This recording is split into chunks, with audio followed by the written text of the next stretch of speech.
وَإِن تَعُدُّوا نِعْمَتَ اللَّهِ لَا تُحْصُوهَا، پھر ساتھ ہی یہ بھی فرمایا ان الانسان لظلوم کفار، بلا شبہ یہ انسان کی بڑی نادانی اور ستم گری ہے کہ مخلوق کے ذرا سے احسان کا بھی شکریہ ادا کرتا ہے اور جس سے کچھ ملتا ہے اس سے دبتا ہے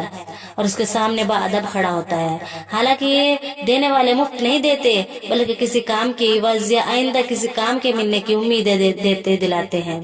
خداوند کریم خالق و مالک غنی و مغنی ہے، وہ بغیر کسی غرض کے عنایت فرماتے ہیں، لیکن ان کے احکام پر چلنے اور سر بسجود ہونے سے انسان گریز کرتا ہے۔ یہ بڑی بدبختی ہے۔ اللہ کی نعمتوں کو کوئی کہاں تک شمار کرے گا؟ جو نعمت ہے ہر ایک اس کا محتاج ہے۔ ایک بدن کی سلامتی اور تندرستی ہے، ایک بدن کی سلامتی اور تندرستی ہی کو لیجئے، کیسی بڑی نعمت ہے۔ جب پیاس لگتی ہے تو گٹاگٹ پانی پی جاتے ہیں۔ یہ پانی کس نے پیدا کیا ہے؟ اس پیدا کرنے والے کے احکام پر چلنے اور شکر گزار بندہ بننے کی بھی فکر ہے یا نہیں؟ یہ غور کرنے کی بات ہے۔ حضرت عبداللہ بن مسعود رضی اللہ تعالیٰ عنہ روایت فرماتے ہیں کہ نبی کریم صلی اللہ علیہ وسلم نے ارشاد فرمایا کہ قیامت کے روز انسان کے قدم حساب کی جگہ سے نہ ہٹ سکیں گے جب تک کہ اس سے 5 چیزوں کا سوال نہ ہو جائے گا۔ عمر کا سوال کہ کن مشغولیتوں میں فنا کر دی، جوانی کا سوال ہوگا کہ کہاں ضائع کر دی، مال کا سوال ہوگا کہ کہاں سے کمایا اور کہاں سے خرچ کیا، علم کا سوال ہوگا کہ دین اور دینیات کا جو علم تھا اس پر عمل کیا۔ حضرت انس رضی اللہ تعالیٰ عنہ نے فرمایا کہ حضرت سید عالم صلی اللہ علیہ وسلم نے ارشاد فرمایا کہ قیامت کے روز انسان کے 3 دفتر ہوں گے۔ ایک دفتر میں اس کے نیک عمل لکھے ہوں گے، دوسرے دفتر میں اس کے گناہ درج ہوں گے، اور ایک دفتر میں اللہ کی وہ نعمتیں درج ہوں گی جو اس کو خدا کی طرف سے دنیا میں دی گئی تھی۔ اللہ عز و جل سب سے چھوٹی نعمت سے فرمائیں گے کہ اپنی قیمت اس کے نیک اعمال میں سے لے لے، چنانچہ وہ نعمت اس کے تمام نیک اعمال کو اپنی قیمت میں لگا لے گی اور اس کے بعد عرض کرے گی، اے رب آپ کی عزت کی قسم، ابھی میں نے پوری قیمت وصول نہیں کی ہے۔ اب اس کے بعد گناہ باقی رہے اور نعمتیں بھی باقی رہی جن کی قیمت ادا نہیں ہوئی ہے، رہے نیک عمل سو وہ سب ختم ہو چکے، کیونکہ سب سے چھوٹی نعمت اپنی قیمت میں تمام نیک عمل کو لگا چکی ہے۔ پس جب اللہ تعالیٰ کسی بندے پر رحم کرنا چاہیں گے، یعنی مغفرت فرما کر جنت عطا فرمانا چاہیں گے، تو فرمائیں گے، اے میرے بندے، میں نے تیری نیکیوں میں اضافہ کر دیا اور تیرے گناہوں سے درگزر کیا۔ راوی کہتے ہیں کہ غالباً نبی کریم صلی اللہ علیہ وسلم نے اس موقع پر خدا پاک کا ارشاد گرامی نقل فرماتے ہوئے یہ بھی فرمایا کہ میں نے تجھے اپنی نعمت یوں ہی بغیر عوض کے بخش دی۔ حضرت انس رضی اللہ تعالیٰ عنہ سے روایت ہے کہ نبی کریم صلی اللہ علیہ وسلم نے ارشاد فرمایا کہ قیامت کے روز انسان کو بکری کے بچے کی طرح بے حقیقت اور بے حیثیت ہونے کی حالت میں لایا جائے گا، پھر اللہ کے سامنے کھڑا کر دیا جائے گا۔ اللہ تعالیٰ فرمائیں گے، میں نے تجھے دیا اور نعمتوں سے مالا مال کیا، تو نے کیا کیا؟ وہ جواب دے گا، اے رب میں نے مال جمع کیا اور نفع پر نفع کما کر اسے بڑھایا، اور جتنا شروع میں تھا اس سے بہت زیادہ بڑھا کر چھوڑ آیا ہوں، لہٰذا آپ مجھے اجازت دیجیے میں سارا آپ کی بارگاہ میں لا کر حاضر کر دیتا ہوں۔ ارشاد ربانی ہوگا، یہاں سے واپس جانے کے قانون نہیں ہے، جو پہلے سے یہاں بھیجا تھا وہ دکھاؤ۔ اس فرمان کے جواب میں وہ پھر وہی کہے گا کہ اے رب میں نے مال جمع کیا اور نفع پر نفع کما کر اسے بڑھایا، اور جتنا شروع میں تھا اس سے بہت زیادہ بڑھا کر چھوڑ آیا، بس مجھے واپس بھیج دیجیے، میں سارا مال لا کر آپ کی بارگاہ میں حاضر کر دیتا ہوں۔ الحاصل وہ یہی جواب دے گا، اور چونکہ کچھ پہلے سے وہاں کے لیے اس دنیا سے نہ بھیجا تھا، لہٰذا وہ نتیجہ کے طور پر ایسا شخص نکلے گا جس نے ذرا خیر اپنے لیے پہلے سے نہ بھیجی تھی، چنانچہ اس کو دوزخ کی طرف روانہ کر دیا جائے گا۔ قرآن شریف میں ارشاد ہے، سو ہم کو ضرور پوچھنا ہے ان سے جن کے پاس پیغمبر بھیجے گئے، اور ضرور پوچھنا ہے پیغمبروں سے، اور جس دن ان سے پکار کر پوچھے گا کہ تم نے پیغمبروں کو کیا جواب دیا، سو اس روز ان سے سب مضامین گم ہو جائیں گے، پس وہ آپس میں بھی پوچھ پاچھ نہ کر سکیں گے۔ یعنی رسالت کے بارے میں سوال ہوگا کہ تم پیغمبروں کے سمجھانے پر سمجھے یا نہیں، پیغمبروں کو تم نے کیا جواب دیا، اس سوال کا کوئی جواب نہ بن پڑے گا۔ دوسری جگہ ارشاد ہے، یوم یجمع اللہ الرسل فیقول ماذا اجبتم قالوا لا علم لنا انک انت علام الغیوب، جس روز اللہ تعالیٰ جمع فرمائیں گے سب پیغمبروں کو، پھر سوال فرمائیں گے کہ تم کو کیا جواب ملا، وہ کہیں گے ہم کو خبر نہیں، بے شک آپ چھپی باتوں کے جاننے والے ہیں۔ یہ سوال انبیاء کرام علیہ السلام سے ان کی امتوں کے سامنے ہوگا کہ جب تم ان کے پاس دعوت حق لے گئے تو انہوں نے کیا جواب دیا۔ اس وقت خدا قہار کی عظمت عظمت و کبریائی کا ظہور ہوگا، اس کے قہر سے سب ڈر رہے ہوں گے۔ انتہائی خوف و خشیت کے باعث حق تعالیٰ کے سامنے جو جواباً لا علم لنا، ہم کو کچھ خبر نہیں سے زیادہ کچھ نہ کہہ سکیں گے۔ سورہ نساء میں فرمایا فَكَيْفَ إِذَا جِئْنَا مِنْ كُلِّ أُمَّةٍ بِشَهِيدٍ وَجِئْنَا بِكَ عَلَى هَؤُلَاءِ شَهِيدًا، پھر اس وقت کیا حال ہوگا جب بلائیں گے ہم ہر امت میں سے اس کا حال بتانے والا اور تم کو ان لوگوں کے متعلق گواہی دینے والا بنا کر لائیں گے۔ اس سے ہر امت کا نبی اور ہر عہد کے صالح اور معتبر لوگ مراد ہیں کہ قیامت کے روز لوگوں کی نافرمانی اور فرما برداری بیان کریں گے اور سب کے حالات کی گواہی دیں گے۔ یہ جو فرمایا وَجِئْنَا بِكَ عَلَىٰ هَٰؤُلَاءِ شَهِيدًا کہ محمد صلی اللہ علیہ وسلم تم کو ان کے متعلق گواہی دینے والا بنا کر لائیں گے، اس کا یہ مطلب ہے کہ مثل دیگر انبیاء کرام علیہ السلام آپ بھی اپنی امت کے احوال و اعمال کے متعلق گواہی دیں گے، اور یہ بھی احتمال ہے کہ ہؤلاء کا اشارہ انبیاء علیہ السلام کی طرف ہو، جس کا یہ مطلب ہوگا کہ سید عالم حضرت محمد رسول اللہ صلی اللہ علیہ وسلم حضرت انبیاء کرام علیہ السلام کی صداقت پر گواہی دیں گے، جبکہ ان کی امتیں ان کو جھوٹا بتائیں گی۔ ایک احتمال یہ بھی ہے کہ ہؤلاء کا اشارہ کفار کی طرف ہو، جن کا تذکرہ گزشتہ آیت یومئذ یود الذین کفروا میں ہو چکا۔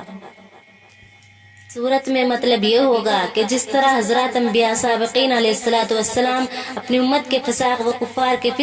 فسق و کفر کی گواہی دیں گے، ایسے ہی آپ بھی محمد صلی اللہ علیہ وسلم ان کی بدعمالی پر گواہ بنیں گے، جس سے ان کی خرابی و برائی اور زیادہ محقق اور ثابت ہوگی۔ اور جس دن اللہ تعالیٰ جمع فرمائے گا ان سب کو، فرشتوں سے سوال فرمائے گا کیا یہ لوگ تم کو پوجا کرتے تھے؟ دنیا میں بہت سے مشرکین فرشتوں کو خدا کی بیٹیاں بتاتے تھے اور ان کے ہیکل بنا کر پوجتے تھے۔ بعض علماء کا کہنا ہے کہ بت پرستی کی ابتدا ملائکہ پرستی سے ہوئی۔ قیامت کے دن مشرکین کو سنا کر اللہ جل شانہ فرشتوں سے سوال فرمائیں گے کیا یہ لوگ تم کو پوجتے تھے؟ شاید سوال کا یہ مطلب ہو کہ تم نے ان سے ایسا نہیں کہا ہے اور تم ان کے اس پہل سے خوش تو نہیں ہو، اور اس سوال سے مقصد بھی ہو سکتا ہے کہ فرشتوں کا یہ جواب مشرکین کے روبرو سنوا دیا جائے کہ نہ ہم نے ان کو شرک کی تعلیم دی نہ ان کی اس حرکت سے خوش ہوئے، تاکہ مشرکین کو یقین ہو جائے کہ اپنے عمل کے ہم خود تنہا ذمہ دار ہیں۔ فرشتے جواب میں عرض کریں گے کہ تیری ذات پاک ہے، تو ہی ہمارا ولی ہے، نہ کہ وہ، بلکہ وہ پرستش کرتے تھے جنات کی، ان میں اکثر انہی کو مانتے تھے۔ یعنی آپ کی ذات اس سے پاک ہے کہ کسی درجے میں بھی کوئی آپ کا شریک ہو۔ ہم کیوں ایسی بات کہتے اور کیوں شرکیہ حرکتوں سے خوش ہوتے؟ ہماری خوشنودی آپ کی خوشنودی میں ہے، ان نالائقوں سے ہم کو کیا واسطہ؟ یہ بدبخت حقیقت میں ہماری پرستش کرتے بھی نہ تھے، نام ہماری پرستش کا لیتے اور پوجتے شیطانوں کو تھے۔ شیطان ان کو جس طرح موڑتے یہ ادھر ہی مڑ جاتے تھے، خواہ فرشتوں کا نام لے کر، خواہ کسی نبی کا، خواہ کسی ولی اور شہید پیر فقیر کا۔ آگے فرمایا سو آج مالک نہیں تم میں سے کوئی ایک دوسرے کے نفع کا نہ نقصان کا، اور ہم کہہ دیں گے ظالموں سے کہ چکھو اس آگ کا عذاب جسے تم جھٹلاتے تھے۔ حضرت ابو سعید رضی اللہ تعالیٰ عنہ سے روایت ہے کہ رسول کریم صلی اللہ علیہ وسلم نے ارشاد فرمایا کہ قیامت کے روز حضرت نوح علیہ السلام کو لایا جائے گا اور ان کی امت سے سوال ہوگا کہ بولو کیا انہوں نے تم کو احکام پہنچائے؟ وہ کہیں گے نہیں، ہمارے پاس تو کوئی نذیر ڈرانے والا نہیں آیا۔ اس کے بعد حضرت نوح علیہ السلام سے پوچھا جائے گا کہ تمہارے دعوے کی تصدیق کی گواہی دینے والے کون ہیں؟ وہ جواب دیں گے کہ حضرت محمد صلی اللہ علیہ وسلم اور ان کے امتی ہیں۔ یہاں تک کہ واقعہ نقل کرنے کے بعد حضرت سید عالم صلی اللہ علیہ وسلم نے اپنی امت کو خطاب کر کے فرمایا کہ اس کے بعد تم کو لایا جائے گا اور تم گواہی دو گے کہ بے شک حضرت نوح علیہ السلام نے اپنی قوم کو تبلیغ کی تھی۔ اس کے بعد نبی کریم صلی اللہ علیہ وسلم نے سورہ بقرہ کی آیت ذیل تلاوت فرمائی، اور ہم نے تم کو ایک ایسی جماعت بنا دیا ہے جو نہایت اعتدال پر ہے، تاکہ تم دوسری امتوں کے لوگوں کے مقابلے میں گواہ بنو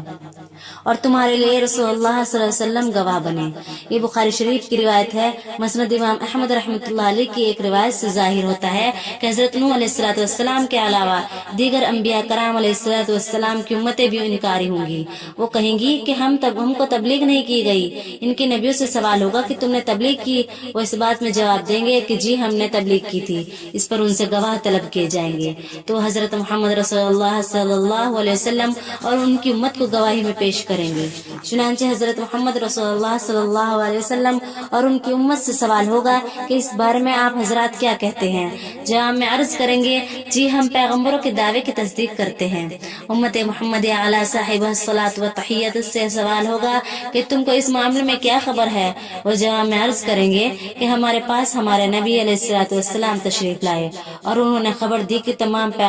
پیغمبروں نے اپنی اپنی امت کو تبلیغ کی۔ بعض روایت میں یہ بھی وارد ہوا ہے کہ جب امت محمدیہ علی صاحب الصلاۃ و تحیت دوسری امتوں کے مقابلے میں ان کے نبیوں کی تائید میں گواہی دے گی تو سید عالم حضرت محمد مصطفیٰ صلی اللہ علیہ وسلم سے سوال ہوگا کہ کیا تمہاری امت اس لائق ہے کہ ان کی گواہی معتبر مانی جائے؟ نبی کریم صلی اللہ علیہ وسلم اپنی امت کی عدالت کی گواہی دیں گے، یعنی یہ فرمائیں گے کہ ہاں یہ سچ کہتے ہیں اور ان کی گواہی معتبر ہے۔ بلا شبہ اس امت کا یہ بڑا مرتبہ ہے اور بڑی فضیلت ہے جس کا میدان حشر میں تمام اولین و آخرین کے سامنے ظہور ہوگا۔ امت محمدیہ صلی اللہ علیہ وسلم کی گواہی پر حضرات انبیاء کرام علیہ الصلوۃ والسلام کے حق میں بارگاہ حکم الحاکمین سے فیصلہ صادر ہونا اور انبیاء کرام علیہ الصلوۃ والسلام کے مخالفین کا مجرم قرار پا کر سزایاب ہونا اس امت کے لیے اعلیٰ درجے کی عزت ہے۔ یہاں ایک شبہ کیا جا سکتا ہے اور وہ یہ کہ امت محمدیہ صلی اللہ علیہ وسلم نبیوں سے زیادہ سچے اور قابل اعتبار تو نہیں ہے، پھر نبیوں کی سچائی کو امت محمدیہ صلی اللہ علیہ وسلم کی گواہی سے ثابت کرنے کے کیا معنی ہوں گے؟ جواب یہ ہے کہ زیادہ معتبر اور سچے تو حضرت انبیاء کرام علیہ الصلوۃ والسلام ہی ہیں، لیکن چونکہ اس مقدمے میں فریق ہو گئے اس لیے دوسرے گواہ درکار ہوں گے۔ وہ گواہ اگرچہ حضرات انبیاء کرام علیہ الصلوۃ والسلام سے ادنا ہوں گے اور ان کے معتبر ہونے کی گواہی سند الاسفیاء و صادقین صلی اللہ علیہ وسلم دیں گے، جیسے کوئی تحصیلدار جو خود بھی صاحب اجلاس ہوتا ہے کسی گستاخی پر اسی کے مقدمے میں فریق بن جاوے تو حاکم اعلیٰ کے اجلاس میں تحصیلدار سے گواہ طلب کیے جائیں گے، وہ مرتبہ میں تحصیلدار سے ادنا درجہ کے ہوں گے اور پھر ان گواہوں کی سچائی کو دیکھ کر فیصلہ صادر کیا جائے گا۔ یہیں سے ایک اور شبہ کا جواب بھی واضح ہو جاتا ہے۔ شبہ یہ ہے کہ منکرین رسالت و تبلیغ اور اس موقع پر یہ کہہ سکتے ہیں کہ جب ہم نے نبیوں کو سچا نہ مانا تو ان یعنی امت محمدیہ صلی اللہ علیہ وسلم کو کیوں سچا تسلیم کرے؟ جواب یہ ہے کہ ایسا کہنے کا ان کو حق نہ ہوگا، کیونکہ مدعی جب گواہ پیش کر دے تو مدعا علیہ اگر ان گواہوں کو جھوٹا ثابت کر دے تو گواہ رد ہوگی۔ گواہ پیش ہو جانے کے بعد مدعا علیہ کی طرف سے صرف یہ کہہ دینا کافی نہ ہوگا کہ ہم ان کو سچا نہیں مانتے، نیز یہ بھی ناقابل انکار حقیقت ہے کہ مدعا علیہ گواہوں کو سچا مانے یا نہ مانے، فیصلہ دینے کے لیے حاکم کے نزدیک ان کا سچا ہونا کافی ہوتا ہے۔